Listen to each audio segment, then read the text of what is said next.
been a while since I have posted a video, and I thought it was time that I post one. So what brought this on was I had a conversation with someone on one of the Blacksmithing for Beginners pages about Damascus. I posted a picture of one of the knives I had made, and he asked me how many layers it was, and I told him it was 80, and he's like, well, that don't look like my 80 layers. And it got me thinking, there's not much explanation for you guys that are beginners on Damascus. So I thought I would do a video series on Damascus itself. So the knife in question was this knife here. Now this is just a 80 layer ladder pattern, but so is this. Huge difference. There's only 40 layers difference between the two billets. But the steel type and the way I forged them, it has a lot to do with how they turned out. So I want to discuss that, because there's a lot of things that we can do with just steel choice, the way we forge the metal, the way we stack our billets, which I'll explain probably in another video. But for this one, I'm going to try to keep them short. So for this video, I want to start with steel choice. So what makes a bold pattern? What steels contrast with each other the most?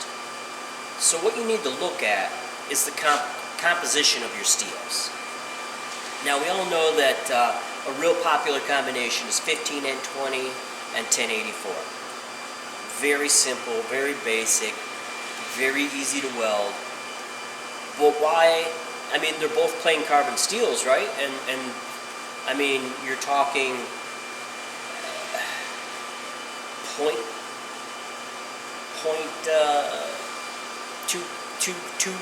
two points of carbon more. I mean, not even 2 points, like 0.2 points more carbon in one than the other. They're not much different, are they? Well, they are. So what you need to look at is the manganese content of your steel. So manganese does a lot of things for steel. It helps with wear resistance. It helps with tensile strength, hot work, but we're not worried about that. Manganese has a lot of benefits, but it also is what makes a darker etch in ferric. And so the more manganese you can get in your steel for Damascus, the darker or more contrast your pattern will be.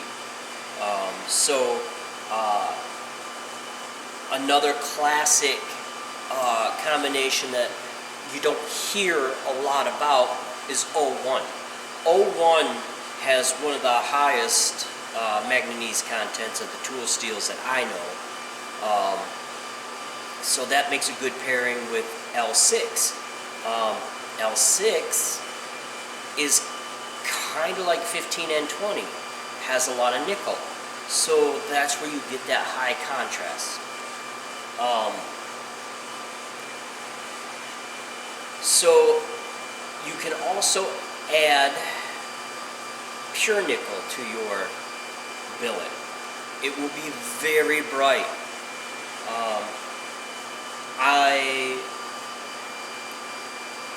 I caution you to do that, because if you happen to get it towards the edge,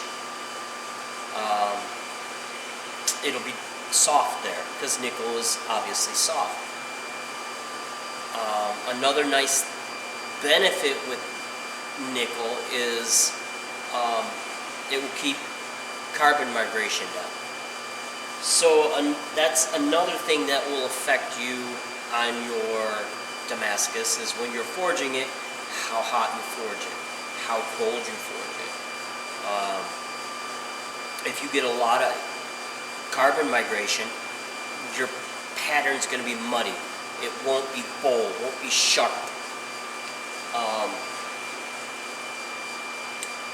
So the combination that I use a lot of is 1075 and 15 and 20. Now you don't get a huge super bold pattern, you get something like this, but this is actually 3 steels. So this is 15 and 20, 1075 and 1084. And it gives you this really nice chatoyance. So you have to ask yourself, what are you going for? So I'm going to call this video the end of this one. I don't want to bore you guys too much. In the next video, we'll talk about your stack. Stacks can have just as much influence on your pattern as the types of steel you choose. So just look for high manganese, low manganese, and stuff with nickel in it. L6, 15 and 20. That will give you your best contrast. And if you're looking for chatoyance, try to get a high, low, and medium.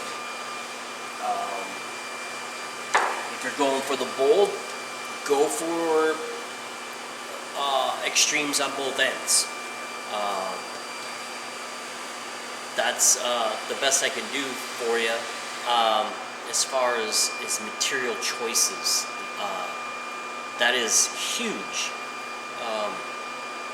Try to stay away from chromium steels. Chromium steels are a little bit more finicky to weld, especially for beginners. Try to stick with plain carbon or low chromium. So if you guys got questions, post them in the comments. Hopefully, if you do post a question that's in the comments that is going to be focused on in another video, I will try to message you personally and let you know ahead of time about what the answer is, instead of referring you to the next video, because I'm pretty bad about getting to the next video. So, until next time.